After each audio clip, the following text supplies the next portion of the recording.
It is Tuesday morning and cars line up at the Salvation Army Center in Alexandria, Virginia. Marie and Ingrid are donating some things they don't use anymore. I feel awful. There's a lot of the clothes were never worn. I don't want to throw them away, and they're in such good shape. I figure somebody could use them. Partly is just selfishly getting things that we don't need out of our house, but also recognizing that people could still use them, and rather than putting them in the trash and filling up a landfill, it seems like it can go to good use. We'll have like a book department. Eugenius Down is a supervisor at the drop-in center. He is happy to show off the donation and sorting facilities. The most unusual item I've seen is that a helicopter was donated about 10 days ago. A working 4-foot-long scale model helicopter with full propellers and motors, and it was remote control. So why do people give?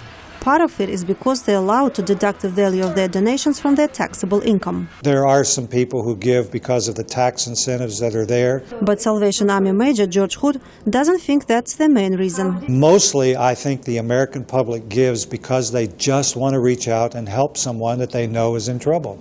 Hood says that traditional generosity has deep roots in U.S. culture, and he says charities and community projects provide like-minded people with a chance to connect and build personal bonds.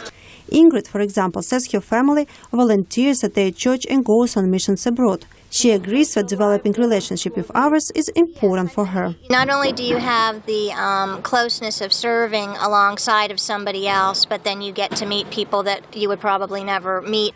Hood says Americans are quick to help victims of disaster, and even quicker to help any cause where children are involved. Especially during the holiday season, when we get into Christmas. They love to donate toys and clothing for needy children.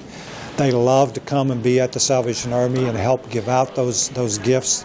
And they love to see the faces of mothers and children who are receiving those gifts.